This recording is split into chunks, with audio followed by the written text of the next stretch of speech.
Price Lord, அல்லேலூயா. நம்ம யாவரும் எடுத்துக்கொள்வோம். ரூத்து புஸ்தகத்தை நாம் எடுத்துக்கொள்வோமா? இன்னும் ரூத்துடைய சரித்திரம் அல்லது ஆவிக்குரிய காரியங்கள் இன்னும் நமக்கு முடிவு அடையவில்லை. காரணம் என்னவென்றால், அவ்வளவு சத்தியங்கள் இந்த ரூத்து புஸ்தகத்திலே இருக்கிறது. அடுத்த காரியத்துக்கு நான் போக வேண்டும் என்று சொல்லி நினைத்தாலும், ஆனாலும் இந்த சத்தியத்தை நாம் மறக்கக்கூடாது. இதனுடைய சரித்திரம், ரூத்தின் சரித்திர புஸ்தகம் என்று சொன்னாலும், இது சரித்திர புஸ்தகத்தை சொல்வதை விட இது என்னவென்று சொல்லலாம் அப்படி என்றால், இயேசு, சபை, ஆவியானவருடைய பகுதியை குறிக்கிற இது ஆவிக்குரிய சத்தியம் நிறைந்த வார்த்தைகள். பிரைஸ் தி லார்ட், அல்லேலூயா. போன வாரம் நமக்கு சொல்லப்பட்டது போல ரூத்துடைய காரியங்கள், அதுக்கு முன்பாக 3 வாரம் முன்பாக நமக்கு சொல்லப்பட்ட சத்தியங்கள் என்னவென்றால், தேவனுடைய கட்டளைகளை கை கொண்டு நடக்கிற மனுஷன் அவன் என்றென்றைக்கும் ஆசீர்வாதமாக இருப்பான் என்று சொல்லி, அதுக்கடுத்தது தாய் தகப்பனை கனப்படுத்துகிறவர்களுக்கு ஆண்டவர் மெய்யாகவே ஆசீர்வதிப்பார் என்று சொல்லி நாம் பார்த்தோம். அதுக்கடுத்ததாக மனம் திரும்பும்போது ஆண்டவர் ஆசீர்வதிப்பார் என்று சொல்லி பார்த்தோம். போன வாரம் ரூத்து தன்னுடைய நகோமிக்கு, மாமியாருக்கு உண்மையாக இருந்தது நிமித்தம் போவாஸ் என்ன சொன்னார்? ரூத்தே, நீ செய்யப்பட்டது எல்லாம் எனக்கு சொல்லப்பட்டது, நீ செய்ததை எல்லாம் எனக்கு எல்லாம் சொல்லப்பட்டது என்று சொல்லி ரூத்தை ஆண்டவர் சொல்லி, போவாஸ் இப்படி சொல்லி ஆண்டவர் என்ன செய்தார்? ரூத்தை ஆசீர்வதித்திருக்கிறார். பிரைஸ் தி லார்ட், அல்லேலூயா. அதோடு முடியல, நிறைய நன்மைகள், நிறைய ஆசீர்வாதமான காரியங்கள் இந்த ரூத் பகுதியில் இருக்கிறது. ஒருவேளை இதுக்கு முன்பாக நம்ம இந்த பிரசங்கத்தை நீங்கள் கேட்டிருக்கலாம். ஆனாலும் இதுக்குள்ளாக நிறைய காரியங்கள், புது புது சத்தியங்களை கர்த்தர் நமக்கு சொல்லிக் கொடுப்பார். பிரைஸ் தி லார்ட், அல்லேலூயா. ஒரே வார்த்தையினால 7 சத்தியங்களை கர்த்தர் சொல்லிக் கொடுக்க முடியும். ஒரே வார்த்தையினால, ஒரே பகுதியில், ஒரே கதை புஸ்தகத்தில், ஒரே சரித்திர புஸ்தகத்தில் 7 விதமான ஆண்டவர் சத்தியங்களை, இங்கு ரெவலேஷனை, வெளிப்பாடை கர்த்தர் நமக்கு போதிக்க முடியும். ஆகையால் இன்றைக்கு உங்களுடைய முழு உள்ளத்தோடு இந்த வார்த்தையை நீங்கள் கேட்கும்போது மெய்யாகவே கர்த்தர் நம்மளை ஆசீர்வதிக்கிறவர். ஆமென். Praise the Lord. ரூத்துடைய சரித்திரம் எல்லாருக்கும் தெரியும். ரூத்து அவள் மோவாப் தேசத்தில் இருந்து நகோமி ஆகிய தன்னுடைய மாமியாரை அவங்க பின்பற்றி வந்தார்கள். காரணம் என்ன? அவளுடைய ஹஸ்பண்ட், கணவன் இறந்து போன பிறகு, நகோமியுடைய மாமனார், நகோமியுடைய கணவரும் இறந்து போன பிறகு, அவளுடைய தங்கச்சி கணவரும் இறந்து போன பிறகு, எல்லாரும் ஆண்கள் இறந்து போன பிறகு, ஒருபாள் என்ன செய்தாள்? அவள் அழுது மாமியாரை கட்டிப்பிடித்து அவள் என்ன செய்தாள்? அவருடைய சொந்த ஊருக்கு போனாள். ரூத்து என்ன செய்தாள்? மாமியை அவள் பற்றி கொண்டு, நகோமியை அவள் பற்றி கொண்டு அவர் ஜெருசலம், பெத்லெஹேம் தேசத்துக்கு அவள் ஓடி வந்தாள். பெத்லெஹேம் என்பதுக்கு என்ன அர்த்தம் என்றால், தேவனுடைய அப்பத்தின் வீடு. என்ன வீடு? தேவனுடைய அப்பத்தின் வீடு. அல்லேலூயா. அப்பம் அப்படி என்றால் என்ன? ஆண்டவருடைய வார்த்தையை கொடுக்கப்படுகிற இடம். நம்மளுடைய சபையின் பேரும் என்ன? Rehoboth Bethel. பெத்தேல் என்பது அப்பத்தின் வீடு. அப்பம் எதை குறிக்கும் என்றால், தேவனுடைய வார்த்தையை குறிக்கும். இந்த தேவனுடைய நான் வார்த்தையாகவே இருக்கிறேன் என்று சொல்லி ஆண்டவர் எங்கே சொல்லி இருக்கிறார்? யோவான் சொல்லி இருக்கிறார். யோவான் 1:1 என்ன சொல்லப்பட்டு இருக்கிறது? ஆதியிலே வார்த்தை இருந்தது, அந்த வார்த்தை தேவனிடத்தில் இருந்தது, அந்த வார்த்தையோ தேவனாய் இருந்தது. ஆதியிலே வார்த்தை இருந்தது. பெத்தேல் என்பது அப்பத்தின் வீடு, வார்த்தை. ஆமென். அப்பம் எதை குறிக்கும்? வார்த்தையை குறிக்கும். இயேசு வார்த்தையாகவே இருக்கிறார். மோவாப் தேசத்திலிருந்து ரூத்தை ஆண்டவர் பெத்தேலுக்கு கொண்டு வருகிறார். வார்த்தையாகிய இயேசுவை பார்க்கும்படியாக, சந்திக்கும்படியாக நகோமியோடு கூட ரூத்து வருகிறாள். நகோமி யாருக்கு அடையாளம்?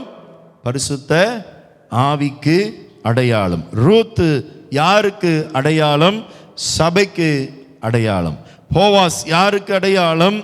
இயேசுவுக்கு அடையாளமாக ஆகையால் இருக்கிறபடியால் இந்த பகுதியை நீங்களும் மறக்கக்கூடாது. இதனுடைய பகுதி அவ்வளவு நிறைந்த ஆசீர்வாதமான காரியங்களை கர்த்தர் வைத்திருக்கிறார். மோவாப் எதை குறிக்கும்?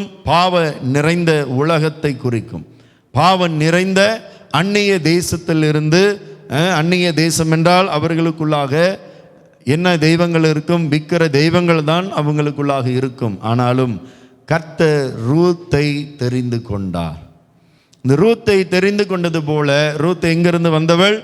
மோவாப் தேசத்திலிருந்து, பழைய வாழ்க்கையிலிருந்து, விக்கிரத்திலிருந்து, உலகத்திலிருந்து அல்லது சாத்தானுடைய பிடியில் இருந்து நகோமி மூலியமாக அவள் நகோமியை பற்றி கொண்டது நிமித்தம் அவள் நேராக எங்கே வருகிறார்கள்? 19வது வசனத்தை படிப்போமா? ரூத்து 1ஆம் அதிகாரம் 19வது வசனம்.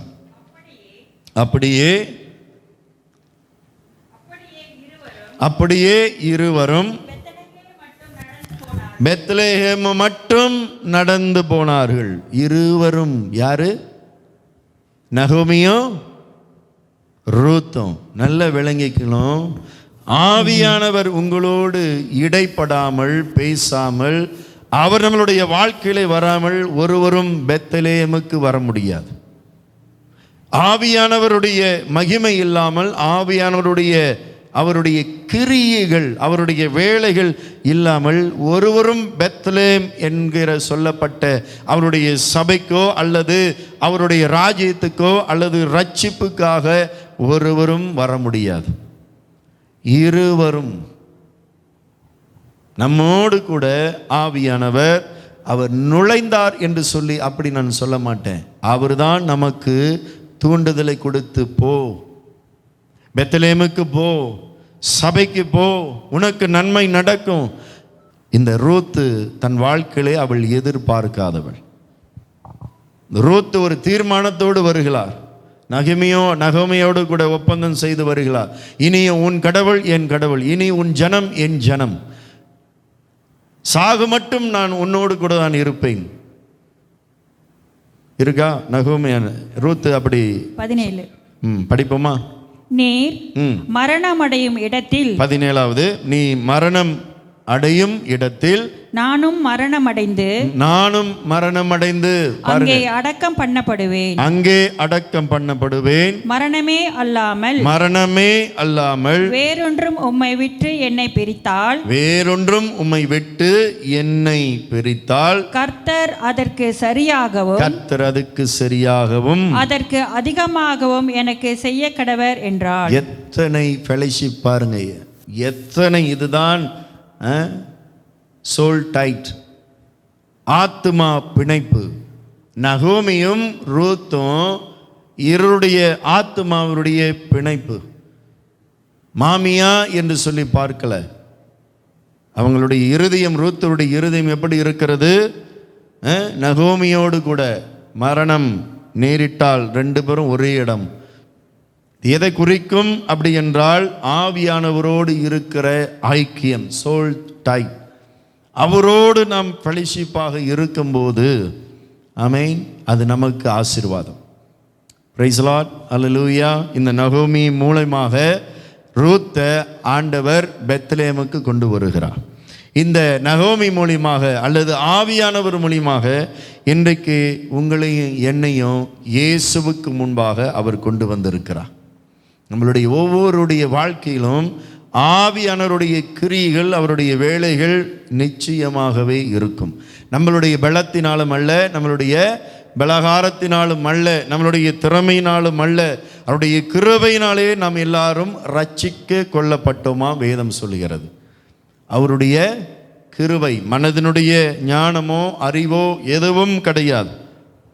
இன்றைக்கு நாம் அவருக்குள்ளாக, அவருடைய பெத்லெகேமுக்குள்ளாக, அவருடைய வார்த்தைக்குள்ளாக இன்றைக்கு இருப்பது இதுதான் நமக்கு ஆண்டவர் வைத்திருக்கிற ஆசீர்வாதம். இந்த ரூத்தை, சபையை ஆண்டவர் எங்கே கொண்டு வருகிறார்?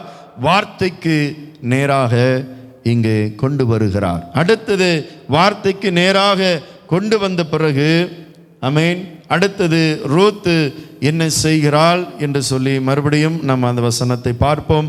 2ஆம் அதிகாரம் 3வது வசனத்தை பார்ப்போமா? அவள் போய் வயல்வெளியில் அறுக்கிறவர்கள் பிறகே பொறுக்கினாள். தற்செயலாய் சொல்லுங்க, தற்செயலாய். ஆரம்பத்தில் எல்லாரும் தற்செயலை போல தான் சபைக்கு வந்திருப்போம். ஏதோ போவோம், ஏதோ போய் பார்ப்போம், என்னதான் நடக்குது, ஏதோ சொல்லுறாங்க, ஏதோ கூப்பிடுறாங்க. தற்செயலாக வந்தோம் என்று சொல்லி நம்மளுடைய உள்ளத்தில் இருக்கும். ஆனாலும் ஒருவரும் தற்செயலாக அவருடைய ரட்சிப்புக்குள்ளாக நாம் வரவில்லை. இது தேவனுடைய செயல். யாருடைய செயல்?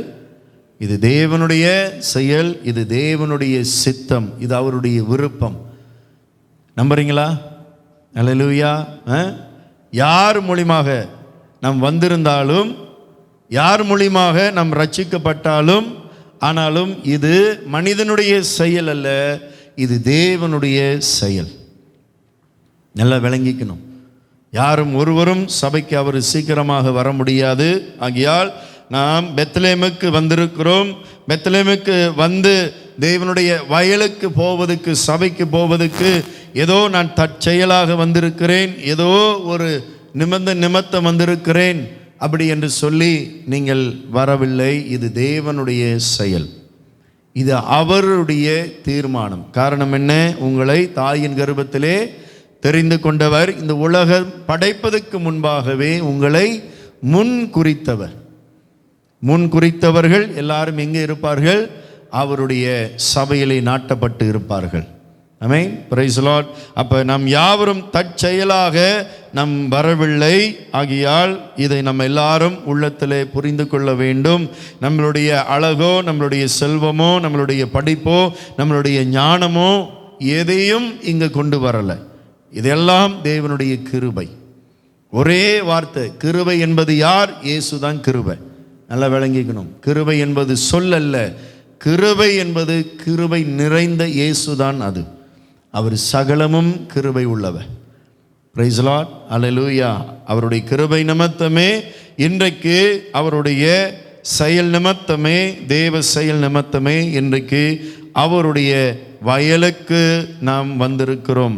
ஆனாலும் தற்செயலாக யாருடைய வயலுக்கு நாம் வந்திருக்கிறோம், அல்லது தேவ செயலாக யாருடைய வயலுக்கு நாம் வந்திருக்கிறோம்? போவாசுடைய வயலுக்கு நாம் வந்திருக்கிறோம். யாருடைய வயல்? போவாசுடைய வயலுக்கு வந்திருக்கிறோம். போவாஸ் யாருக்கு அடையாளம்? இயேசுவுக்கு அடையாளம்.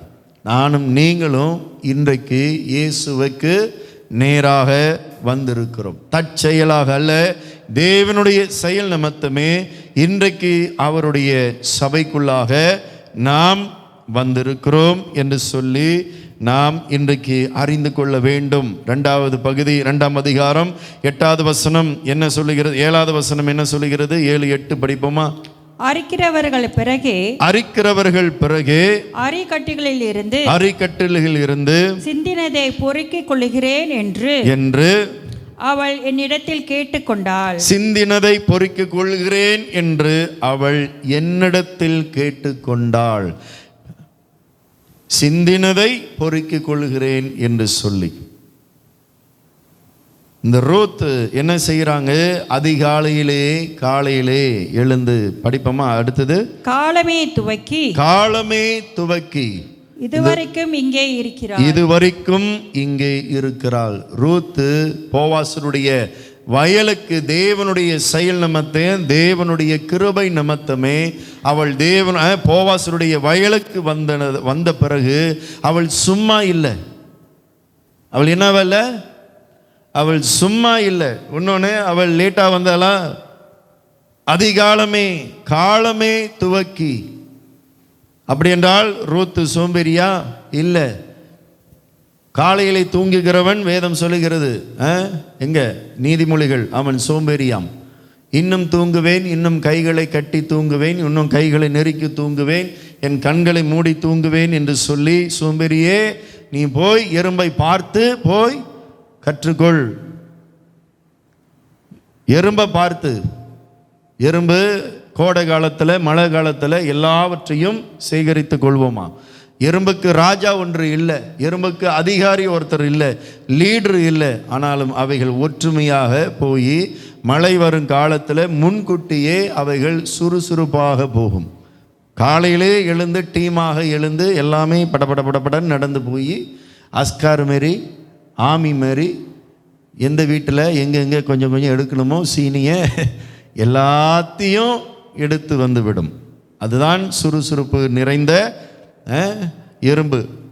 அப்போ அதுக்கு ஒப்பாக தான், எறும்புக்கு ஒப்பாக சோலமன் இங்கே எழுதியிருக்கிறார். என்னன்னு, இந்த எறும்பை போல மனிதனும் இருக்க வேண்டும் என்று சொல்லி. சோம்பேறியே நீ எறும்பை போய் பார்த்து கற்றுக்கொள் என்று சொல்லி. ஆனாலும் இந்த ரூத் சோம்பேறி அல்ல, அவள் சுறுசுறுப்பானவள். அவள் எப்படி இருக்கிறவள்? சுறுசுறுப்பானவள். நீதிமொழிகள் 31ஆம் அதிகாரத்தில் 31 வசனம் இருக்கும். 31ஆம் அதிகாரம் 31 வசனம் இருக்கும். கடைசி அதிகாரம், அந்த வசனத்தில் நீங்கள் எல்லாரும் போய் பார்த்தீர்களா? பெண்களை பற்றி புகழ்ந்து பாடுவார் யாரு? சோலமன். 300-600 கூட இருந்தவர் அவர். 300-600 கூட இருந்தவர். உலகம் புகழ் பெற்ற அவர்தான் கின்னஸ் ரெக்கார்ட். இப்படி இருந்தவர் கடைசியில் பெண்களை பற்றி எழுதிதான் ஆக வேண்டும் என்று சொல்லி, அது ஆவிக்குரிய சம்பந்தப்பட்டதும் அதில் உள்ளது. பெண்களை பற்றி புகழ்ந்து பாடுகிறது தான் நீதிமொழிகள் 31ஆம் அதிகாரம். அவள் எப்படி இருப்பாள் என்றால், சுறுசுறுப்பாக இருக்கிறவள், தன் வீட்டை நடத்துகிறவர்கள், தன் வீட்டிலுடைய எல்லாம் காரியத்தையும் அவள் ஒழுங்குபடுத்துகிறவள், தன்னுடைய வேலைக்காக அவள் இரவும் பகலும் ஓடுகிறவள், பிஸ்னஸை அவள் மூலியமாக அவர் பெருக்க செய்கிறவள். இதுதான் நீதிமொழி 31ஆம் அதிகாரம் முதல் வசனத்திலிருந்து 31வது வசனம் வரைக்கும் அது இருக்கும். ஒரு நாளைக்கு ஒரு வசனத்தை படித்தீர்கள் என்றால் 31 நாளைக்கு 31 வசனம் என்று சொல்லி அது சொல்லப்படும்.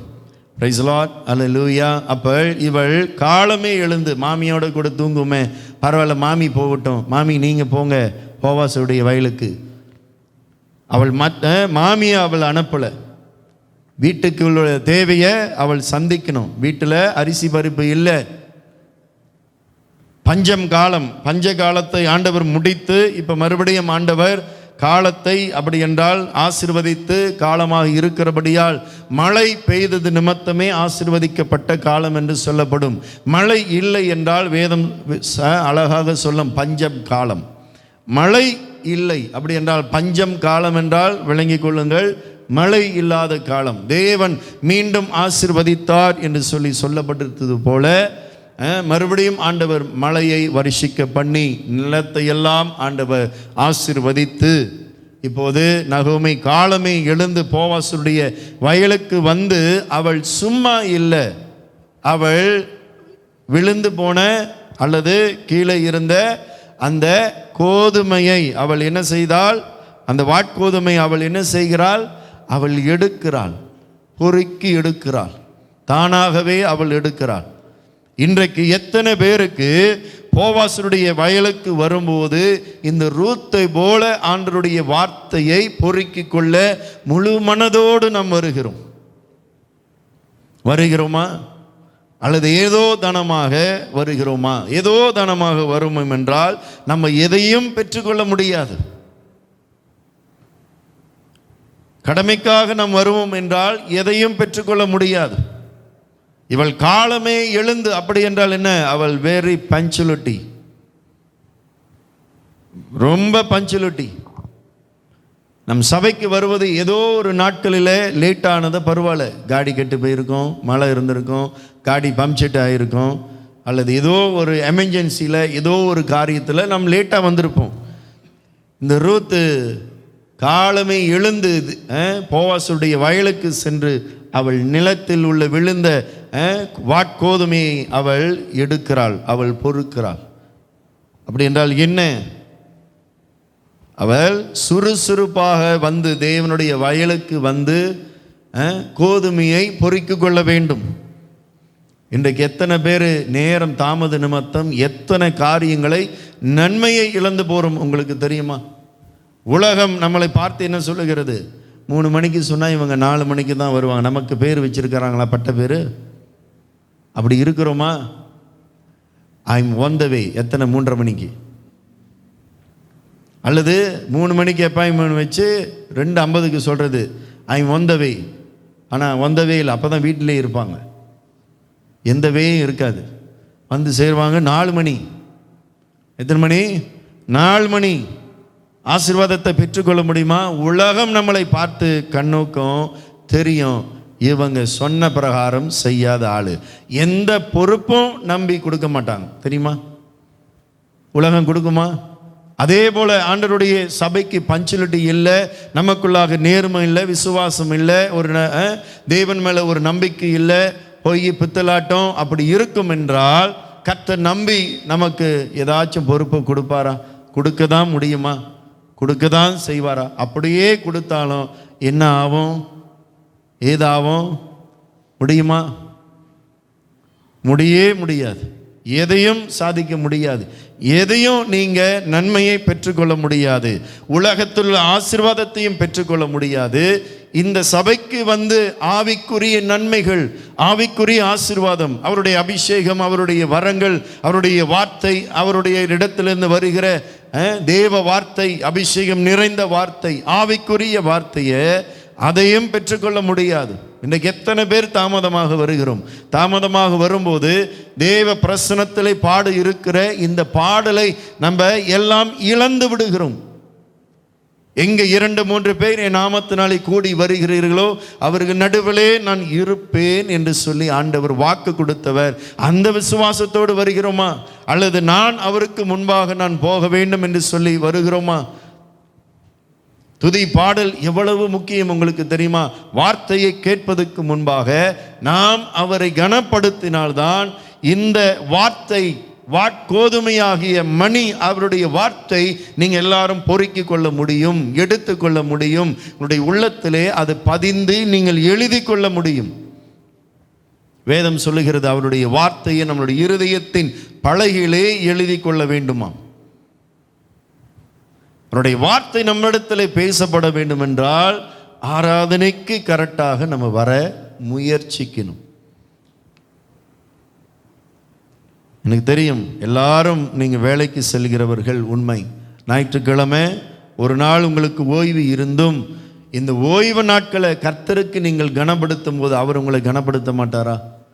அவர் ஏதோ தானமாக தேடி வருவோம் என்றால் என்ன பலன்? இந்த ரூத்து ஏதோ தானமாக வந்தாளா? இந்த ரூத்து ஏதோ தானமாக அவள் வந்தாளா? இல்லை. அவள் விசுவாசத்தோடு நடந்து போகிறாள்.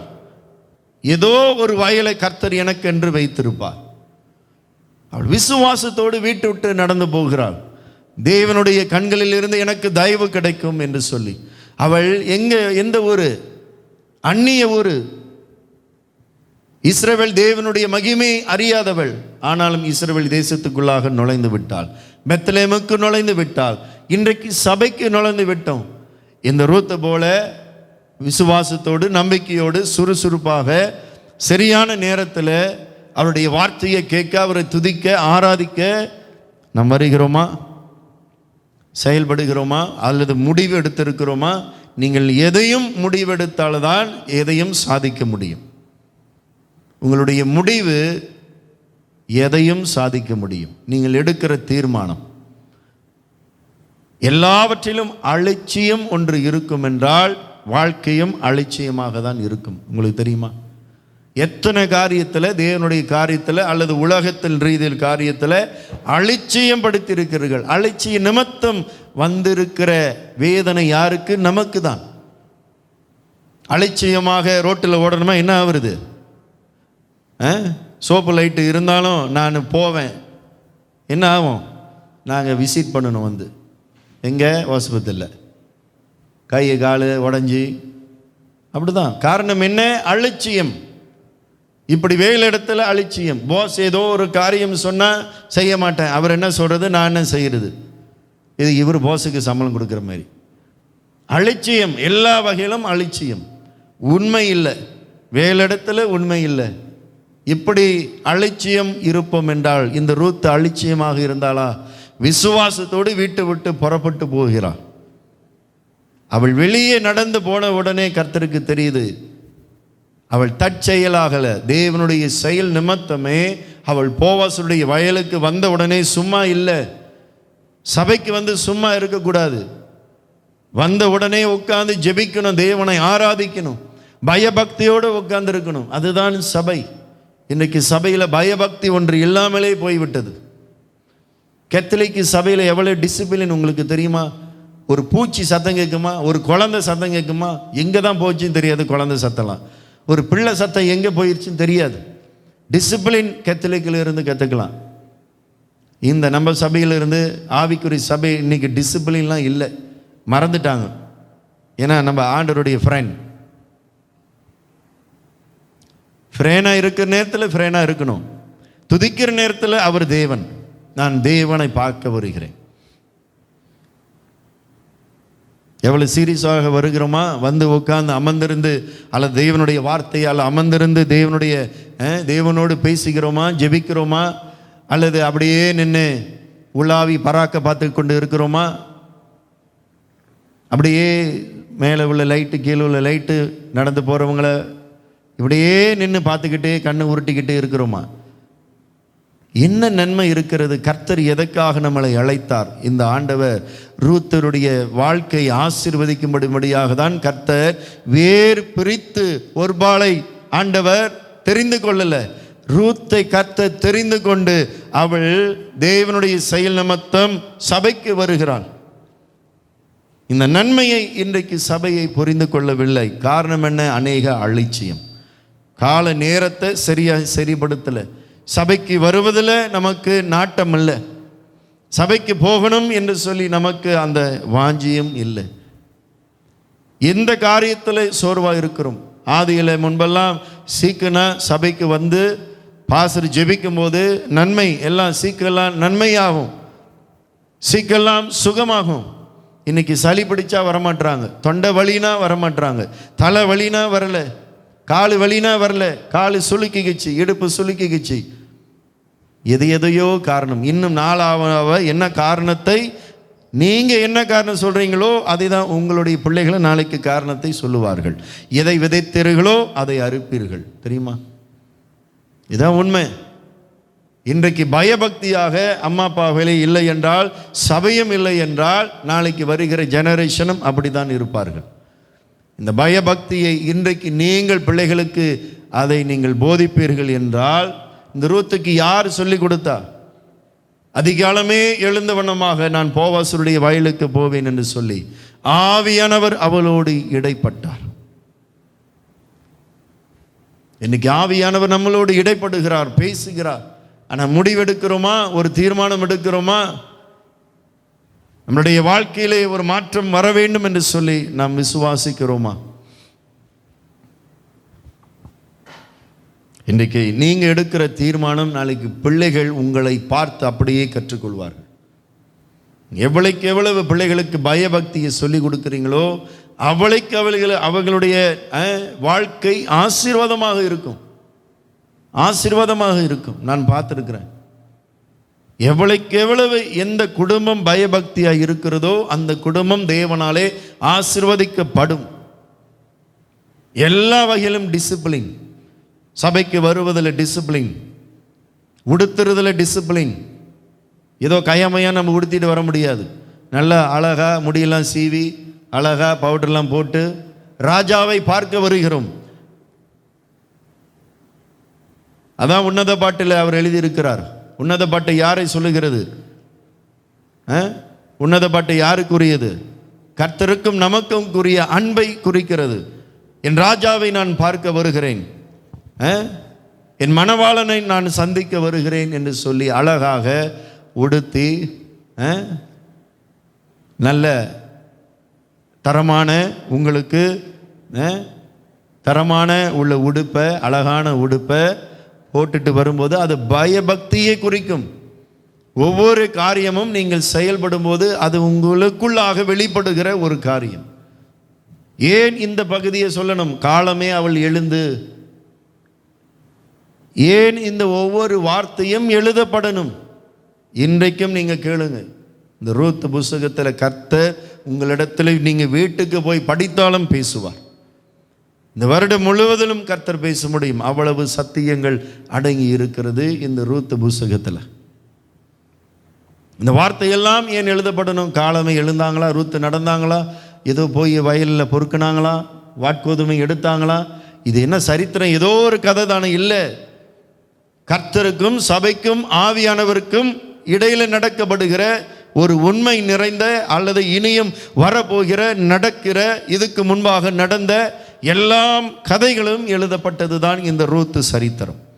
ஆவிக்குரிய வார்த்தைகள் அடங்கியிருக்கிறது. எத்தனை ஆசீர்வாதத்தை கர்த்தர் நமக்கு வைத்திருக்கிறார். இன்னைக்கு பஞ்சுலிட்டியா, இன்னைக்கு டிசிப்ளினா, சபைக்கு வருவதில், உடுத்துறதில், போவதில், அவரை பாடி துதிக்கிறதில், அவரை ஆராதிக்கும் போது, இல்லை ஆராதிக்கும் போது தான் சரியா ஆராதிக்கிறோமா? உண்மையாக பயபக்தியோடு ஆராதிக்கிறோமா? அல்லது ஏதோ தனமாக கண்களை மூடிவீர்கள் என்றால் தேவனுக்கு பயந்தவர்கள் என்று சொல்லி அர்த்தம். கரங்களை உயர்த்துவீர்கள் என்றால் மெய்யாகவே எங்களுடைய உள்ளம் அவரோடு நோக்கி பார்க்கிறது. ஆண்டவரே, என்னை நான் ஒப்பு கொடுக்கிறேன். எத்தனை காரியங்கள் இங்கு இருக்கிறது. காலமே அவள் எழுந்து தேவனுடைய வயலுக்கு, அவருடைய சபையில் எத்தனை காரியங்கள் இருக்கிறது. ஒன்றல்ல, இரண்டல்ல, நிறைய காரியங்கள் இருக்கிறது. இந்த ரூத் தேவனுடைய நன்மையை பார்த்து ஆண்டவருடைய வயலுக்கு அவள் வரும்போது அவள் எல்லாவற்றிலும் பொறுக்கெடுத்தன பிறகு ரூத்துக்கு அடுத்தது என்ன நடக்கும்? நீங்கள் சபைக்கு வர வர வர தேவனுடைய வார்த்தையை கேட்கும்போது, இவைகளெல்லாம் நீங்கள் தேவனுடைய வார்த்தையை பொறுக்கிக் கொள்ளும்போது, நீங்கள் வரும்போது, உற்சாகத்தோடு வரும்போது உங்களுக்குள்ளாக அடுத்த காரியம் என்ன நடக்கும்? அது 9வது வசனம், 2ஆம் அதிகாரம் 9வது வசனத்தை நாம் படிப்போமா? அவர்கள் அறுப்பறுக்கும் வயலை நீ பார்த்து அவர்கள் பிறகே போ, அவர்கள் பிறகே போ, ஒருவரும் உன்னை தொடாதபடிக்கு, ஒருவரும் உன்னை தொடாதபடிக்கு வேலைக்காரருக்கு கட்டளையிட்டிருக்கிறேன். பார்த்தீங்களா? சபைக்கு வருவதனால எனக்கு என்ன நன்மை? எனக்கு எதையும் நான் பார்க்கலையே. உங்களுக்கு தெரியுமா? உங்கள் பாஸுக்கு கர்த்தர் தான் கட்டளை கொடுத்து வைத்திருப்பார். உங்கள் பாஸை உங்களை தொட முடியாது. ஆமாம், யார் வேண்டுமானாலும் சீண்டலாம். ஆனால் தேவனுடைய உண்மை உள்ள பிள்ளைகளை ஒருவரும் சீண்ட முடியாது, தொட முடியாது. உங்களை தொடுகிறவன் என் கண்மணியை தொடுகிறான். நம்புறீங்களா? விசுவாசிக்கிறீங்களா? இதான் உண்மை. நீங்கள் யுத்தம் செய்ய மாட்டீங்க, கர்த்தருடைய யுத்தம் நடைபெறும். ஒருவரும் உன்னை தொடாதபடிக்கு நான் கட்டளையிட்டேன். கட்டளை எங்கிருந்து வரும்? தேவனுடைய சமூகத்திலிருந்து வரும். நான் சும்மா தேவனுடைய வயலுக்கு போகிறேன், ஏதோ போகிறேன், அவருடைய வயலுக்கு ஏதோ நான் வந்திருக்கிறேன் என்று சொல்லி அல்ல. உண்மையாக தேடி வருகிறவர்களுக்கு கர்த்தர் உங்களை யாரையும் தொட விட மாட்டார். எந்த ஒரு தீங்கும் அணுகாது. பிசாசை கர்த்தர் தொட விட மாட்டார். உங்களுடைய ஆசீர்வாதத்தை பிசாசு தொட வரும்போது தொட விட மாட்டார். கர்த்தர் கட்டளை கொடுப்பார். எந்த ஆசீர்வாதத்தையும் தொட முடியாது. நம்புறீங்களா? விசுவாசிக்கிறீங்களா? ஆண்டவர் தாவீதை நாளுக்கு நாள் உயர்த்தி கொண்டு இருந்தார். தாவீதை யாரும் தொட முடிஞ்சிச்சா? தாவீதும் போய் சவுலை தொடலை. அதே போல சவுலை மற்றவர்களின் தொட ஆண்டவர் விடலை. அவனுடைய சரீரத்தை தொட விடலை. அவனுடைய ஆசீர்வாதத்தை முதலிலே இழந்தாலும் பிறகு ஆண்டவர் இரட்டிப்பான ஆசீர்வாதத்தை தாவீதுக்கு கொடுத்தார். கர்த்தருடைய கட்டளை. தாவீது எதிர்பார்த்தாரா இஸ்ரவேலுக்கு ராஜாவா ஆக வேண்டும் என்று சொல்லி? அவர் எதிர்பார்ப்பு இருந்ததா? இல்லை. காரணம் என்ன? தாவீதுடைய வாழ்க்கையில் ராஜா ஆவதுக்கு காரணம் என்ன? தாவீது உண்மையுள்ள மனிதன். உங்களுக்கு தெரியுமா? சாமுவேல் புத்தகத்தில் இருக்கிறது. தாவீது உண்மையுள்ள மனிதன், என் இருதயத்துக்கு ஏற்றவன் என்று சொல்லி ஆண்டவர் புதிய ஏற்பாடில் சாட்சி கொடுக்கிறார். தாவீது என் இருதயத்துக்கு ஏற்றவன், என் இருதயத்துக்கு ஏற்றவன் என்று சொல்லி நான் அவனை ராஜாவாக்கினேன். ராஜாக்கின பிறகு ஒரு நேரம் வரும்போது தொட முடிஞ்சிச்சா? தாவீது ராஜாவுக்கு பிறகு சோலமன் ராஜாவாக வந்தார். என்ன நடந்தது? தேசம் எங்கும் இளைப்பாறுதல் இருந்ததாம். என்ன இருந்தது? தேசம் எங்கும் சமாதானம் இருந்ததா? அன்று இருந்த சமாதானம் இன்றைக்கு வரைக்கும் இல்லை, தெரியுமா? எல்லாவற்றிலும் சமாதானம் சோலமன் காலத்தில். யாரு செய்தது? தாவீது. தாவீது எல்லாவற்றிலும் யாரையும் தாவீது தொடப்படாதபடிக்கு, பக்கத்து ஊர் சொந்தக்காரங்க யாரும் இருந்தாலும் சரி, உற்றால் உறவினர்கள் யார் பக்கத்தை சாத்தான இருந்தாலும் எதையும் தாவீதை தொட முடியல. அதோட முடியல. தாவீதுடைய ஆசீர்வாதத்தை கர்த்தர் சோலமனுக்கு கொடுத்து, சோலமன் காலத்தில் கர்த்தர் அவனுடைய வீட்டையும் செல்வத்தையும் சகலத்தையும் கையிட்டு செய்யப்படுகிற எல்லாவற்றையும் கர்த்தர் ஆசீர்வதித்தார். காரணம் என்ன? இதனால தாவீது உண்மையாக இருந்தார். இந்த ரூத்து உண்மையாக இருந்தது நிமித்தம், அவள் உண்மையாக தேவனுடைய வயலுக்கு வந்தது நிமித்தம் ஒருவரையும் தொடாதபடிக்கு நான் கட்டளையிட்டேன். காரணம் என்ன? அவர்கள் வயலிலே பொறுக்கும் போது, நீ இதை எடுக்காத, நீ எடுக்கக்கூடாது, இது எங்களுக்கு சொந்தம், அது உனக்கு இல்லை, அவளை ஈனப்படுத்துவார்கள். நம்மளை யாரும் ஈனப்படுத்த முடியாது. உங்களுக்கு தெரியுமா? யாரும் அவளுடைய முகத்தை வெட்கப்படுத்த ஆண்டவர் விட மாட்டார். ஒருத்தரையும் விட மாட்டார். நான் சொல்வது, தேவனுடைய சபைக்கு உண்மையாக தேடி வருகிற பிள்ளைகளை உங்களுடைய முகத்தை வெட்கப்படுத்த ஆண்டவர் விட மாட்டார். இதே ரூத்து புஸ்தகத்தில் இருக்கிறது. ஈனம் என்று சொல்லி ஒருவரும் உன்னை ஈனப்படுத்த முடியாது. ஒருவரையும் நான் தொட விடமாட்டேன். நான் கட்டளை கொடுத்து இருக்கிறேன். நீ உன்னுடைய எவ்வளவு சீக்கிரம் நீ இருக்கிற வாட்கோதுமை உன்னாலே பொறுக்கிக் கொள்ள முடியுமோ, ரூத்தை நீ பொறுக்கிக் கொள் என்று சொல்லி போவாஸ் கட்டளை கொடுத்தார்.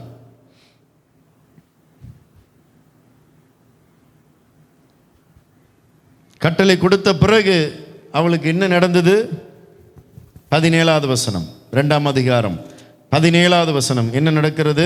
அப்படியே அவள் சாயங்காலம் மட்டும், காலையிலிருந்து சாயங்காலம் மட்டும் ரூத் எங்க இருக்கிறா பாருங்க?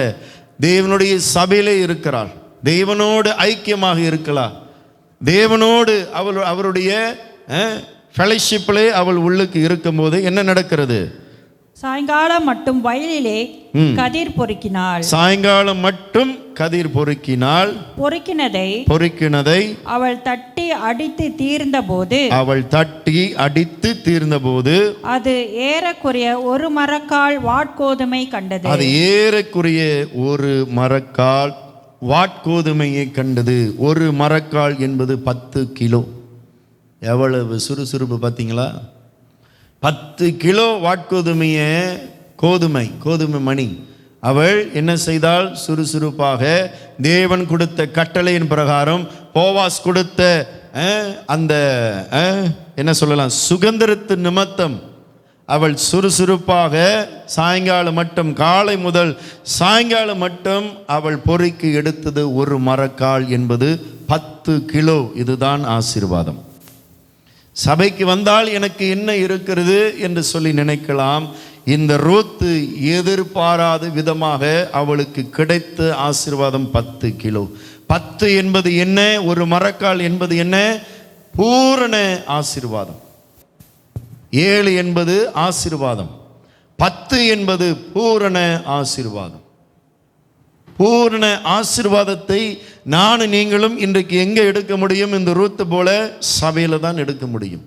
சகல ஆசீர்வாதமும், சகல ஆவிக்குரிய ஆசீர்வாதமும் சபையிலே உள்ளது. உலகத்துக்குரிய ஆசீர்வாதமும் எங்கே நமக்கு கிடைக்கும்? எப்படி நமக்கு கிடைக்கும்? யார் நமக்கு உலகத்தில் உள்ள ஆசீர்வாதத்தை கட்டளை கொடுக்க முடியும்? கர்த்தர் தான், போவாஸ் தான் கட்டளை கொடுக்க முடியும். காரணம் என்ன? நானும் நீங்களும் போவாசுடைய வயலுக்கு வந்திருக்கிறோம். இன்றைக்கு எத்தனை ஆவிக்குரிய ஆசீர்வாதத்தை கர்த்தர் நமக்காக வைத்திருக்கிறார்.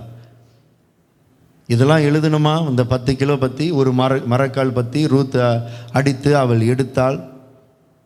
அவள் உழைப்பு போடாமல் அவள் ஆசீர்வதிக்கப்படலை. நல்லா விளங்கிக்கிங்க. ஆரம்பத்தில் அநேக கஷ்டங்கள், வேதனைகள், புலம்பல், கண்ணீர், வேதனை, சஞ்சலம் இப்படி சபைக்குள் வரும்போது நமக்கு இருக்கலாம். நிறைய காரியங்கள், வேதனையான காரியங்கள் நமக்கு எதிராக இருக்கலாம். ஆனாலும் சாயங்காலம் மட்டும், காலை முதல் அவள் சாயங்காலம் மட்டும் போவாசருடைய வயலிலே அவள் இருந்தது நிமித்தமே அவள் தனக்காகவே அவளுடைய ஆசீர்வாதத்தை பொறுக்கி எடுத்தாள். ஆசீர்வாதம் அவர் கொடுக்கிறவர், ஆனாலும் ஆசீர்வாதம் எல்லாம் உங்களுடைய கைகளில் தான் இருக்கிறது. நீங்க எடுக்கிற தீர்மானத்தில் தான் இருக்கிறது.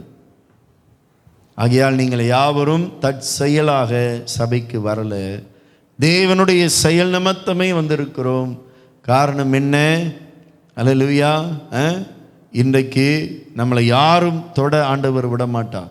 அவருக்கு தேவை நம்மை ஆசீர்வதிக்க வேண்டும் என்று சொல்லி, இன்றைக்கு ஆசீர்வாதத்தை பெற்றுக்கொண்ட நாம் இன்றைக்கு தேவனை உண்மையாக வணங்குகிறோமா? இந்த ரூத் என்ன செய்தால்? போவாசை பார்த்த போது, போவாசருடைய இருதயத்தை பார்த்த போது அவள் என்ன செய்கிறாள்? அதை 2ஆம் அதிகாரம் 10வது வசனம் படிப்போமா? அப்பொழுது அவள் தரையிலே முகங்குப்புற விழுந்து வணங்கி நான் அந்நிய தேசத்தாளாய் இருக்க. பாருங்க, அவளுடைய பழைய வாழ்க்கையை குறித்து அவள் சொல்லி, நீர் என்னை விசாரிக்கும்படி எனக்கு எதினாலே உம்முடைய கண்களில் தயை கிடைத்தது என்றார். எனக்கு எதினாலே உம்முடைய கண்களிலே தயவு கிடைத்தது. இதுதான் கிருபை. ஆண்டவரே, நான் தகுதி இல்லாதவன் நம்மை, நான் அந்நிய தேசத்தில் இருந்தேனே, உங்களுக்கும் எனக்கும் சம்பந்தம் இல்லை. ரூத்து சொல்லுகிறாள், மோவாப் தேசத்துக்கும் இஸ்ரவேலுக்கும் சம்பந்தம் இல்லை. ஒருவேளை இங்கிருந்து அங்கு போனவர்கள் பஞ்ச காலத்தில் சொந்தக்காரர்கள், பழகினவர்கள் அப்படி இருக்கலாம். ஆனால் உனக்கும் எனக்கும் சம்மந்தமே இல்லையே. ஆனாலும் உங்களுடைய கண்களில் எனக்கு எப்படி தயவு கிடைத்தது? நான் பழைய வாழ்க்கையில் நான் இருந்தேனே. இதையெல்லாம் அவள் நினைத்து அவள் என்ன செய்கிறாள்? முகங்குப்புற விழுந்து தரையிலே விழுந்து போவாசை வணங்குகிறாள். முகங்குப்புற விழுந்து. இயேசு இந்த உலகத்தில் பிறந்தபோது வானத்து நட்சத்திரங்களை பார்த்து வான சாஸ்திரிகள் வந்தார்கள். வான சாஸ்திரிகள் யூதருக்கு ராஜாவாக பிறந்திருக்கிறவர் எங்கே என்று சொல்லி ஏறுது ராஜாவோடு கேட்ட பிறகு அந்த வானத்து நட்சத்திரத்தை பார்த்து இயேசு பிறந்த வீட்டுக்கு நேராக வந்து நின்றபோது இந்த வான சாஸ்திரிகள் எல்லாரும் போய் என்ன செய்தார்கள்? தேவனுடைய சமூகத்திலே அவருக்கு 3 பரிசுகளை கொடுத்த பிறகு எல்லாரும் சாஷ்டாங்கமாய் இயேசுவுக்கு முன்பாக வணங்கினார்கள். இன்றைக்கு அநேகர் சொல்லுவார்கள், இயேசு துதிக்கப்படுகிறவரா, ஜெபிக்கப்படுகிறவரா, அவர் ஆராதிக்கப்படுகிறவரா என்று சொல்லி. போவாசை யாருக்கு அடையாளம்? இயேசுவுக்கு அடையாளம். ரூத் யாருக்கு அடையாளம்? சபைக்கு அடையாளம். இதுதான் மறைமுகமான சத்தியம் நிறைந்த வார்த்தைகள். இதுதான் ஆவிக்குரிய சத்தியம். ரூத் சாஷ்டாங்கமாய் முகங்குப்புற விழுந்து, ஆண்டவரே, நான் ஒன்றுமல்ல, என்னுடைய திறமை அல்ல, என்னுடைய ஞானம் அல்ல, நான் ஆண்டவரே பாவத்திலே வந்தவன், பாவ தேசத்திலிருந்து வந்தவன், பாவ உலகத்தில் இருந்து வந்தவன்.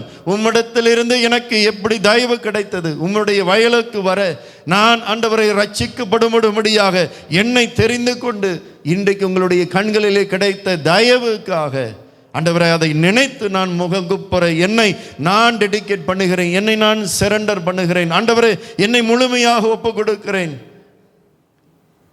முழு இருதயத்தோடு, முழு பலத்தோடு, முழு ஆவியோடும் இன்றைக்கு கர்த்தரை தொழுது கொள்ள வேண்டும். இதுதான் கடந்து வாழ்ந்த வாழ்க்கையை மறக்கக்கூடாது. எப்போதும் நினைத்து தேவனுக்கு நன்றி செலுத்த வேண்டும். அவள் நாட்டிலிருந்து வந்ததை நான் அந்நிய தேசத்தான். நம்ம எல்லாரும் அந்நியர்கள், வேதம் சொல்லுகிறது. இயேசுவின் நிமித்தமே இன்றைக்கு தேவனுடைய பிள்ளைகளாக நாம் எல்லாரும் கர்த்தர் தெரிந்து கொண்டு இருக்கிறார், தெரிந்து கொண்டார், அழைத்து கொண்டார், மீட்டு கொண்டார், ரட்சிப்பு கிடைத்து இருக்கிறது. உண்மையாக தேவனை ஆராதிக்கிறோமா? இந்த ரூத்து யார் பக்கத்தில் இருக்கிறாங்க இல்லையோ அவளுக்கு கவலை அல்ல, அவள் வெட்கப்படலை.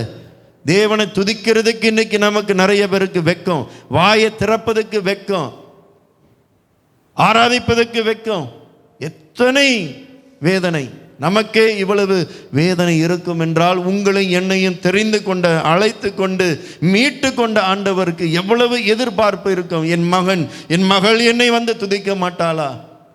இந்த ரூத்து போல என்னை வந்து உண்மையாக வரமாட்டாளா, வணங்க மாட்டாளா, என்னை தேடி வரமாட்டாளா என்று சொல்லி ஆண்டவர் எத்தனை தடவை ஏங்கி இருப்பார், அல்லது எத்தனை தடவை அவரை ஏங்க வைத்திருப்போம். அவர் தகப்பன், நம் பிள்ளைகள், அவர் தேவன், நம்ம எல்லாரும் அவருடைய தேவனுடைய பிள்ளைகளாக இருக்கிறோம். உண்மையாக அவரை தொழுது கொள்கிறோமா? இந்த ரூத்து போல பக்கத்தில் யார் இருக்கிறாங்களோ இல்லையோ, எத்தனை பெண்கள் இருந்தாலும் சரி பரவாயில்ல, என் போவாசுக்கு நேராக என் தலையை நான் வணங்குவேன், நான் முகங்குப்புற. அப்படி என்றால் என்ன? தன்னை முழுமையாக டெடிகேட் பண்ணுகிறாள். சரண்டர் பண்ணணும். தேவனை துதிக்கும் போது அழகோடு துதிப்பது அல்ல, முழு இருதயத்தோடு. நான் ஒன்றுமல்ல ஆண்டவரே. அழகாக பாடுவது நல்லது, அதையும் காட்டிலும் இந்த ரூத்து போல முகங்குப்புற விழுந்திருக்கிறோமா? அல்லது ஒரு நாளாவது முட்டி போட்டு ஜெபம் பண்ணி இருக்கிறோமா? ஒரு நாளாவது கரங்களை உயர்த்தி தான் ஜெபித்திருக்கிறோமா? பாடலை பாடணும். தாவீது போல நடனம் ஆடுறோமா? கொஞ்சோண்டு, ரொம்ப ஆட வேணாம். எங்கெங்கேயோ போயிடுறாங்க ரொம்ப ஆடினாலும். தாவீது போல ஒரு அப்படி சந்தோஷம் வருகிறதா? யாருப்பா அந்த தாவீது? எனக்கு தெரியலையே. புதுசாக வந்தவங்களுக்கு பரவாயில்ல, பழைய ஆளுக்கு இன்னும் தாவீது தெரியலனா சண்டே ஸ்கூலு தான் அனுப்பணும் அவங்கள. உண்மை. நான்லாம் கண்ணார பார்த்துருக்குறேன். குவிஸ் போட்டியில் பல வருஷம் நிறைந்த வந்தவர் ஒரு விசுவாசியை கேட்கும்போது தாவீது காரியத்தை குறித்து பேசும்போது அவருக்கு தாவீதை பற்றியே தெரியல. ரொம்ப வேதனை நான் பார்க்கும்போது. இன்றைக்கு பாடலை எப்படி பாடுகிறோம்? ரசித்து ருசித்து பாடுகிறோமா? அல்லது சப்புன்னு என்று உப்பு இல்லாத போல அப்படி சாப்பிடுகிறோமா? இரத்த கோட்டைக்குள்ளே விசுவாசத்தோடு பாடுறோமா? நான் அவருடைய கோட்டைக்குள்ளாக வந்திருக்கிறேன், அவருடைய ரத்தம் என் மேலே இருக்கிறது, சாத்தா அணுகாது. விசுவாசத்தோடு பாடுகிறோமா? இதுதான் நான் ஆவியோடும் உண்மையோடும் முழு பலத்தோடு அவருடைய வார்த்தையை முழு பலத்தோடு ரசித்து ருசித்து. எப்படி பிரியாணியை உங்களுக்கு எவ்வளவு பிடிக்கும், எப்படி சாப்பிடுவீங்க? ஆட்டிறைச்சி எவ்வளவு ருசியாக சாப்பிடுவீங்க? கர்த்தர் ருசிந்த அழகான வார்த்தைகளை கொண்ட இன்றைக்கு பாடலை கர்த்தர் நமக்கு கொடுத்திருக்கிறார். பாடல் ஆசிரியர்களை கர்த்தர் எழுப்பி இருக்கிறார். பாடலை எழுதும்படியாக கர்த்தர் ஊழியக்காரர்களை எழுப்பியிருக்கிறார். யாருக்காக? உங்களுக்காக, எனக்காக. அந்த பாடலை ரசித்து ருசித்து தேவனை நோக்கி அன்பாக ஆவியோடும் பலத்தோடும் முழு பலத்தோடும். வீட்டில் கத்துனீங்கன்னா 10 வீட்டுக்கு விளங்கும். இங்கே சவுண்டே இல்லை, சவுண்டே வராது. ஹலோ வீட்டில் ஹலோ நாங்கன்னா 10 வீட்டுக்கு கேட்கும். ஏன் 10 மாடிக்கு கூட கேட்கலாம். ஆனால் சபைக்கு வந்தால் வாய் திறக்க முடியல. எத்தனை சோகம். ஆனால் இந்த ரூத்து வெக்கப்பட்டாளா? போவாசருடைய கால்களில் விழுவதற்கு முழுமையாக சரண்டர் பண்ணிடான். யார் என்ன அதெல்லாம் நான் பார்க்க மாட்டேன். என் ஆண்டவரை நோக்கி நான் வந்திருக்கிறேன். சபைக்கு அப்படி தான் வரணும். எதையும் பார்க்காதீங்க, பக்கத்தில் உள்ளவங்களை பார்க்காதீங்க. என்ன ஜெபிக்க தோணுது அதை ஜெபம் பண்ணுங்க, என்ன துதிக்க தோணுது அதை துதிங்க. இன்றைக்கு இசை இல்லை என்றால் இன்றைக்கு துதியும் இல்லை, ஜெபமும் இல்லை. இசை தான் சமாளிச்சுக்கிட்டு இருக்கு. இசை போட்டு தான் கொஞ்சம் கொஞ்சம் ஓடிக்கிட்டு இருக்கு. இசை நின்றுட்டா சபையை நின்றுரும், ஆஃப் ஆயிரும், மீட் ஆயிரும். பார்த்துருக்கீங்களா? ரிமோட் கண்ட்ரோல் வச்சு ஒரு சவுண்டை டப்புன்னு ஆஃப் பண்ணால் எப்படி இருக்கும்? எல்லாம் ஆஃப் ஆயிடுது. இன்னைக்கு இசையை நம்பியா துதிக்கிறோம்? இந்த ரூத்து இசையை பார்த்தாளா? தேவனை நோக்கி, போவாசை நோக்கி அவள் வணங்கினால் எதையும் பார்க்கல, மற்றவங்களை பற்றி அவள் யோசிக்கல. எனக்கும் கர்த்தருக்குரியது, எனக்கும் போவாசுக்குரியது. நான் போவாசை சந்திக்கும்படியாக வந்திருக்கிறேன். அவரிடத்திலிருந்து கிடைத்த தயவு, நன்மை, ஆசீர்வாதத்தை இவைகளெல்லாம் பார்த்து உண்மையாக துதிக்க வேண்டும். அவள் வெறுங்கையாக அவள் போனாளா? அவள் போகும்போது வெறுங்கையாக அவள் போனாளா? இருக்கு ஒரு வசனம், படிப்போமா? 3ஆம் அதிகாரம் 17வது வசனத்தை படிப்போமா? மேலும் அவர் நீ உன் மாமியார் அண்டைக்கு வெறுமையாய் போக வேண்டாம், நீ உன் மாமியார் அண்டைக்கு வெறுமையாய் போக வேண்டாம் என்று சொல்லி இந்த 6 படி வாட்கோதுமை எனக்கு கொடுத்தார் என்றார். இந்த 6 படி வாட்கோதுமை கொடுத்தார். Double blessing. ஏற்குமலே ஒரு மரக்கால் 10 கிலோ கிடைத்தது. மறுபடியும் எத்தனை இது கிடைச்சது? 6 படி வாட்கோதுமை. பிரைஸ் தி லார்ட், அல்லேலூயா, ஆமென். நாளுக்கு நாள் வெறுங்கையோடு நம்ம போக மாட்டோம், ஆசீர்வாதத்தோடு தான் போவீங்க.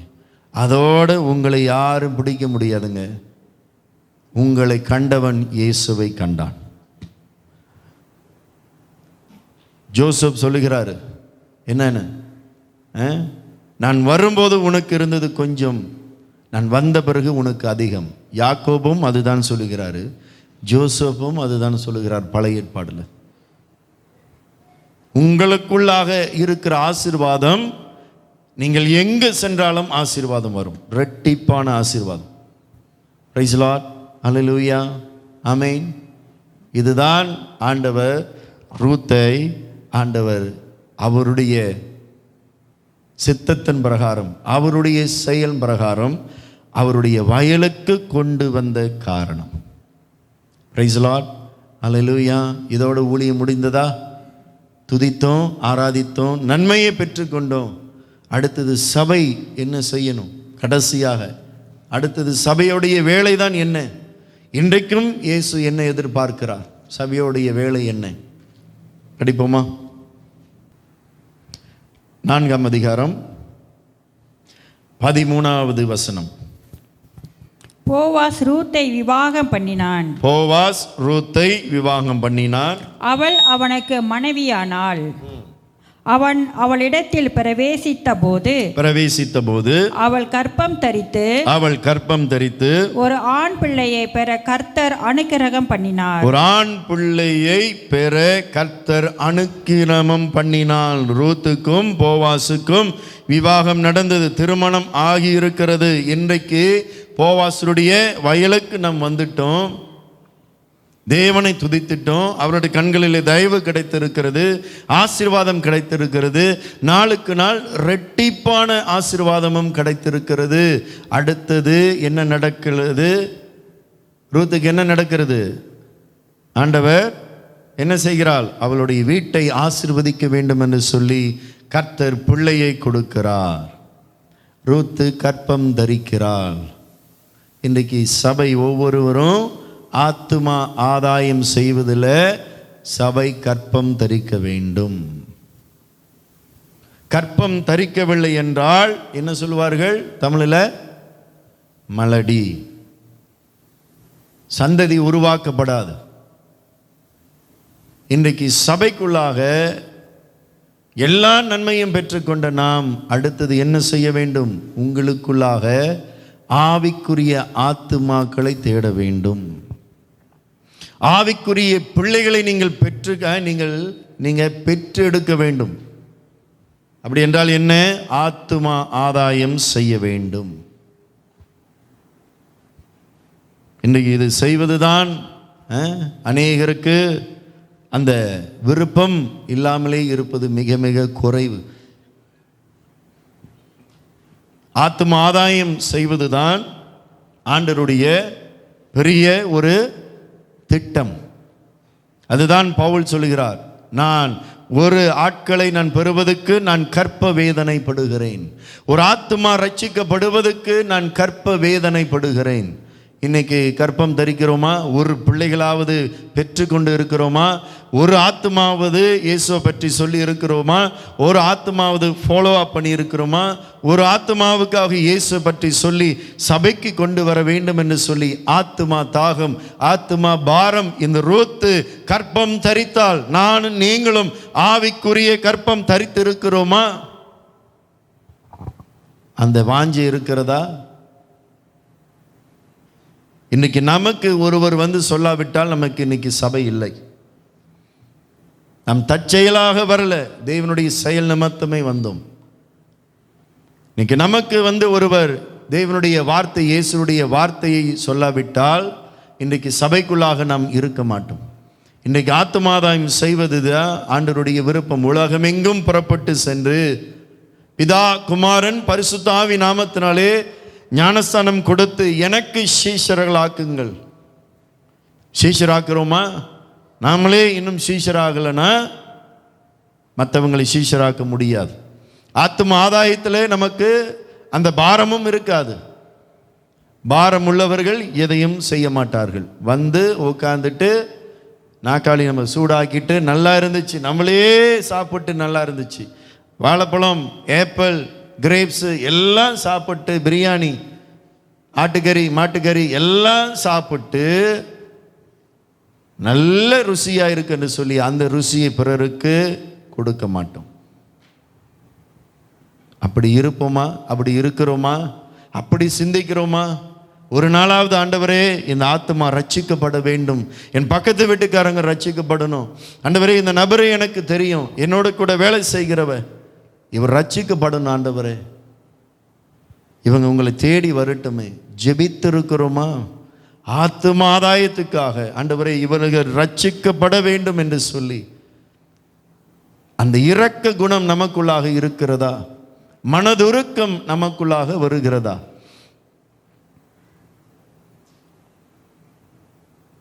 ஒரு நாளாவது நம்ம அப்படி சிந்திக்கவில்லை என்றால் நாம் ஏதோ தனமாக போவாசுடைய வயலுக்கு வந்து போயிருக்கிறோம் என்றுதான் அர்த்தம்.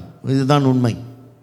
உங்களுக்குள்ளாக ஆத்தும ஆதாயம் ஒன்று இருக்கிறது என்றால் நீங்கள் ஆசீர்வாதத்தை பெற்றுக்கொண்டு பிறருக்கும் அந்த ஆசீர்வாதத்தை கொடுக்க வேண்டும் என்பது உங்களுடைய உள்ளத்தில் இருக்கிற அந்த ஏக்கம், அந்த தாகம். அறுவடைய மிகுதி, வேலையாட்களோ கொஞ்சம். அறுவடை நிறையாக இருக்கிறது, ஆனால் இன்றைக்கு வேலை செய்வதற்கு தான் ஆட்கள் இல்லை. வேலை செய்ய முடியும்படியாக, ஆட்களை அனுப்ப முடியும்படியாக பிதாவானவரை வேண்டிக் கொள்ளுங்கள் என்று சொல்லி அன்றைக்கே இயேசு சொல்லிட்டார். அறுவடை நிறையா இருக்கு, ஆனால் ஊழியத்துக்கு போவதுக்கோ ஆத்துமாதாயம் செய்வதுக்கோ இன்றைக்கு அநேகருக்கு விருப்பமில்லை. பெரிய சபை எதிர்பார்க்கிறார்கள், செல்வாக்கு நிறைந்த சபை எதிர்பார்க்கிறார்கள், நல்ல ஆராதிக்கிற சபை எதிர்பார்க்கிறார்கள். நல்லதுதான், ஆனாலும் சபையை செய்ய வேண்டிய கடைசி காரியம் என்ன? ஆத்தும ஆதாயம். நீங்க கொண்டு வந்த பிள்ளையை அடுத்தது யாரு வளர்ப்பா உங்களுக்கு தெரியுமா? யார் வளர்ப்பா? சபைக்கு நீங்க கொண்டு வந்த உடனே அந்த பிள்ளையை யார் கேர் பண்றது? யார் கேர் பண்ணுவா? படிப்போமா? 16வது வசனம், 4ஆம் அதிகாரம், ரூத் 4ஆம் அதிகாரம் 16வது வசனம். நகோமி அந்த பிள்ளையை எடுத்து தன் மடியிலே வைத்து அதை வளர்க்கிற தாயானாள். நகோமி யாருக்கு அடையாளம்? பரிசுத்த ஆவியானவருக்கு அடையாளம். நீங்க கொண்டு வந்த ஆத்துமா, ஆவியானவர் அவங்கள நாளுக்கு நாள் வளர்த்து கொண்டு வருவார். அவர் கேர் பண்ணிக்குவார். ஆண்டவருக்கு தேவை நீங்கள் கற்பம் தரிக்க வேண்டும். நீங்கள் ஆவிக்குரிய ஆத்துமா நீங்கள் கொண்டு வரணும். ஆத்துமாதாயம் செய்து நீங்கள் கொண்டு வரும்போது அடுத்த வேலையை யார் செய்வா? ஆவியானவர் அந்த மகனை, அந்த மகளை அவர் வளர்க்க ஆரம்பிப்பார். அவர் தான் பிள்ளைக்கு பாலை கொடுப்பார். அதுக்கு பிறகுதான் இறைச்சி கிடைக்கும். அதுக்கு பிறகு பையனாவாங்க, பிள்ளையாவாங்க, வளருவாங்க. ஆவிக்குரியல வளர்ந்து பிறகு அவங்களும் ஆத்துமாதாயம் செய்ய வேண்டும். எத்தனை சத்தியம் அடங்கி இருக்கிறது இந்த ரூத் புஸ்தகத்தில், இன்னும் நிறைய இருக்கிறது. இது விடாமல் நானும் நீங்களும் இந்த ஆத்துமாதாயம் செய்ய வேண்டும் என்றால் உங்களுக்குள்ளாக, எனக்குள்ளாக ஆவியானவருடைய தாகம் இருந்து கொண்டே இருக்க வேண்டும். ஆவியானவர் யார் என்றும் பெற்றுக்கொள்ளவில்லை. தாகத்தோடு கேளுங்க. அது எங்கே இருக்கிறது? அதே ரூத் புஸ்தகத்தில் தான் இருக்கிறது. இயேசு சபையை பார்த்து சொல்லுகிறார். எங்கே? 2ஆம் அதிகாரம் 9வது வசனத்தை படிப்போமா? அவர்கள் அறுப்பறுக்கும் வயலை நீ பார்த்து அவர்கள் பிறகே போ, ஒருவரும் உன்னை தொடாதபடிக்கு வேலைக்காரருக்கு கட்டளையிட்டிருக்கிறேன்.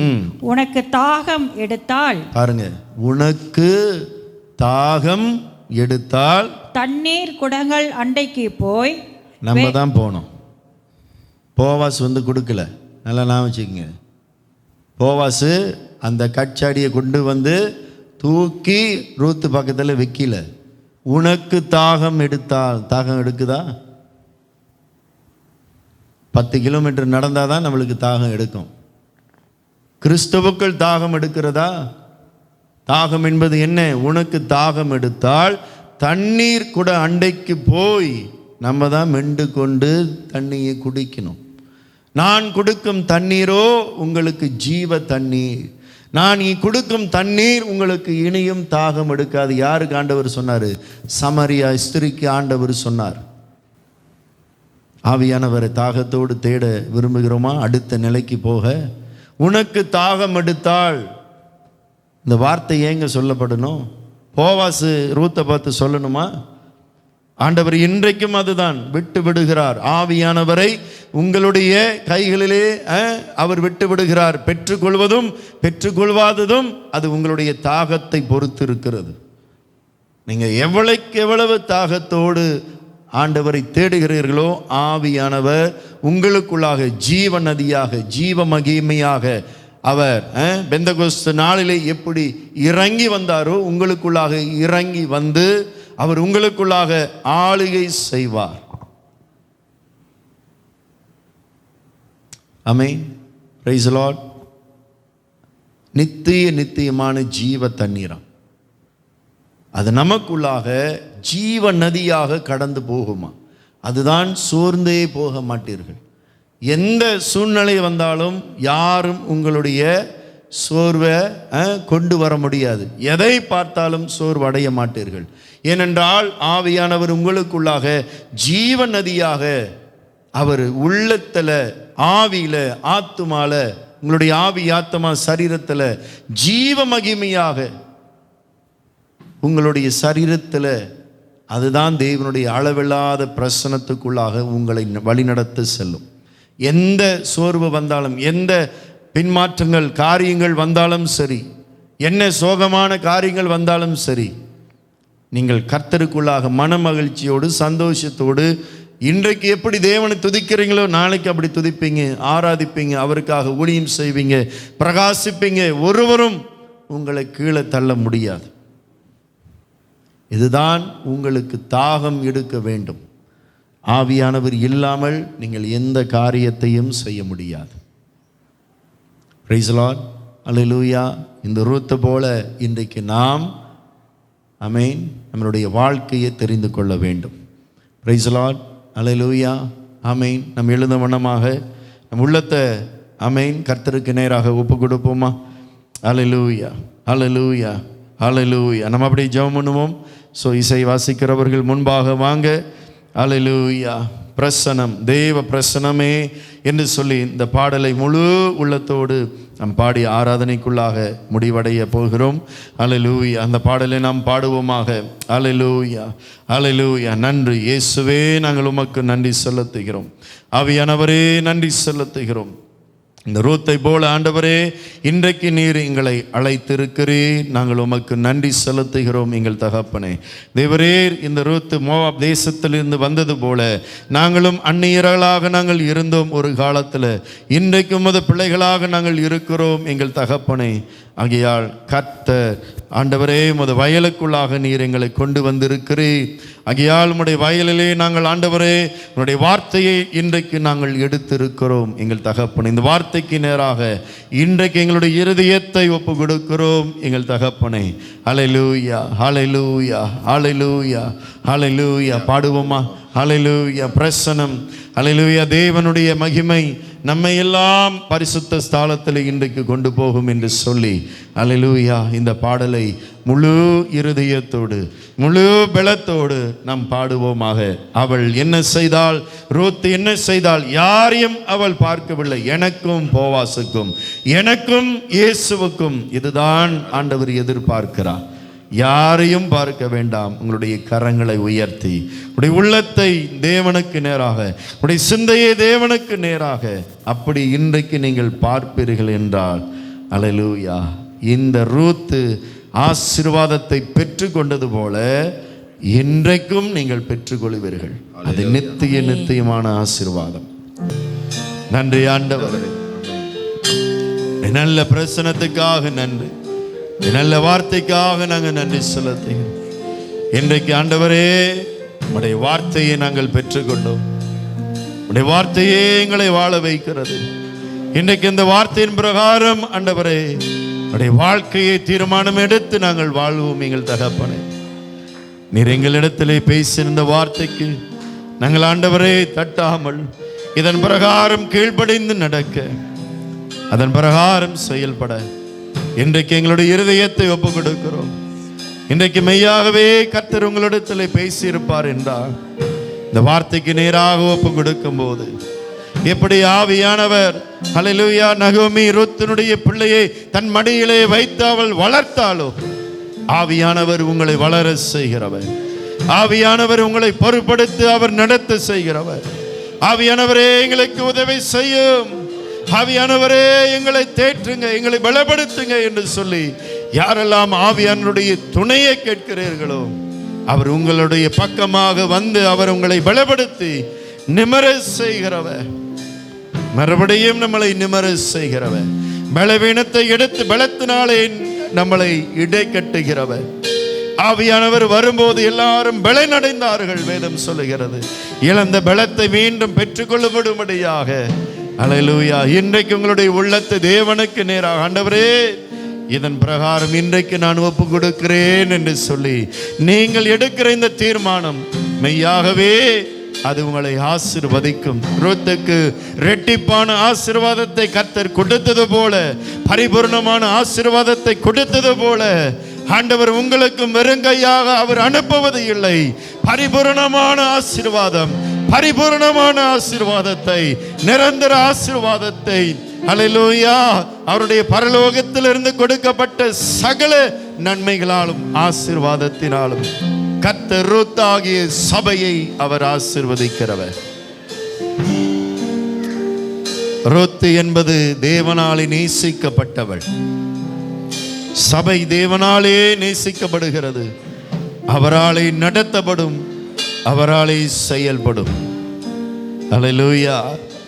ரூத் என்பது அர்த்தம் கர்த்தராலே நான் நேசிக்கப்பட்டவள், நான் கர்த்தருடைய சிநேகிதள், நான் கர்த்தருடைய சிநேகிதன், அவருடைய கண்களாலே எனக்கு தயவு கிடைத்தது.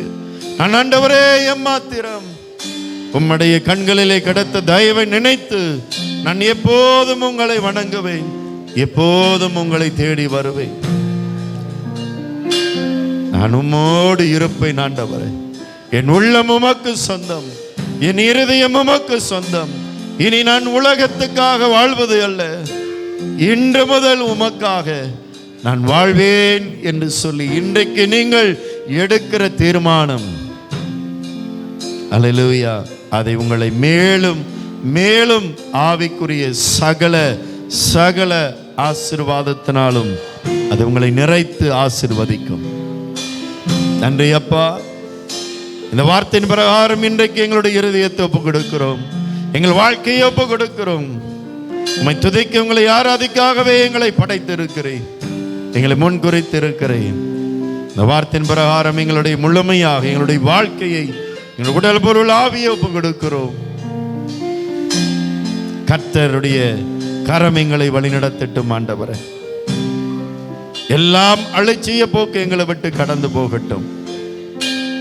உண்மையாக நாங்கள் உம்மை தேடி வர இந்த ரூத்தை போல கர்த்தர் எங்களுக்கு கிருபை பாராட்டுங்க, உதவி செய்யுங்க ஆண்டவரே. இந்த நல்ல வார்த்தைக்காக நன்றி. கர்த்தர் எங்களோடு கூட இருந்து ஆராதனை நடத்தி கொடுத்ததுக்காக நன்றி. நாங்கள் எல்லாரும் உமக்கு சொந்தமானவர். இந்த வார்த்தையின் ஆண்டவரை நீர் கொடுப்பதற்கு காரணம் நாங்கள் என்றென்றும் ஆசீர்வாதத்தோடு இருக்க வேண்டும் என்று சொல். நாங்கள் இருப்போம், இனியும் ஆண்டவரை இருக்கப்படுவோம். அழைத்தவர் உண்மை உள்ளவர், எங்களுடைய முகத்தை வைக்கப்பட விட மாட்டேன் ஆண்டவரே. ஒருவரையும் எங்களை தொட நீர் விடமாட்டேன். கர்த்தருடைய கட்டளைகளை பிறக்கும். ஆபிரகாமுடைய ஆசீர்வாதம் எங்கள் மேல் அது நித்தியமாக வந்து தங்கும், அதை நிலை நிற்கும். கர்த்தர் செய்வேன், இந்த சபைக்கு செய்வேன், உடைய பிள்ளைகளுக்கு நீ செய்ய போகிறேன். இனியும் ஆண்டவரே வருகிற ஆசீர்வாதம் அது இன்னும் மேன்மையாக, அது இன்னும் ஆண்டவரே ஆச்சரியமாக, அதிசயமாக எங்களுடைய கண்களுக்கு முன்பாக கர்த்தர் செய்ய போகிறேன். அதற்காக நாங்கள் நன்றி செலுத்துகிறோம். நன்றி, நன்றி ஆண்டவரே, நன்றி ஆண்டவர். இது நிமித்தமே எங்களை ஆண்டவரை ஆசீர்வதித்து நடத்த போகிறேன். நன்றி ஆண்டவரே, நன்றி செலுத்துகிறோம். எல்லாம் துதி கன மகிமை ஆண்டவரை உமக்கு ஒருவருக்கே செலுத்தி இயேசுவின் நாமத்தினாலே எல்லாவற்றையும் எங்கள் யாவரையும் ஒப்பு கொடுத்து ஜெபிக்கிறோம். ஜீவனுள்ள நல்ல தகப்பனே, ஆமென், ஆமென், ஆமென். ஓ நன்றி ஆண்டவரே. கரங்களை தட்டி, கரங்களை தட்டி நன்றி ஆண்டவரே, நன்றி ஆண்டவரே, நன்றி செலுத்துகிறோம். கரங்களை உயர்த்தி என் ஆத்துமாவே கர்த்தரை சோஸ்திரி, என் முழுவலுமே அவருடைய பரிசுத்த நாமத்தை சோஸ்திரி. என் ஆத்துமாவே கர்த்தரை சோஸ்திரி, கர்த்தர் செய்த சகல உபகாரங்களையும் மறவாதே. ஆமேன், ஆமேன், ஆமேன். நம் ஆண்டவராகிய இயேசு கிறிஸ்துவின் கிருபையும் பிதாவின் அன்பும் பரிசுத்தாவினுடைய நல்ல ஐக்கியமும் நம் யாவரோடு கூட அது நித்தியமாக இருப்பதாக. ஆமேன், ஆமேன், ஆமேன், ஆமேன். அல்லேலூயா, அல்லேலூயா. கர்த்தருக்கு மீண்டும் ஒரு பலத்த அல்லேலூயா, உற்சாகத்தோடு பலத்தோடு அல்லேலூயா கர்த்தருக்கு கரங்களை தட்டுவோமாக. Thank you Jesus. Praise Lord. கர்த்தர் உங்களை ஆசீர்வதிப்பார், நன்மைகளால் நிரப்புவார். ஆமென். இந்த நல்ல சத்தியத்தை அல்லேலூயா உங்களுடைய உள்ளத்தில் பேசிக்கொண்டே இருங்க. கர்த்தர் அதன் பிரகாரம் உங்களுடைய வாழ்க்கையை செய்வார். Amen. Thank you. God bless you all.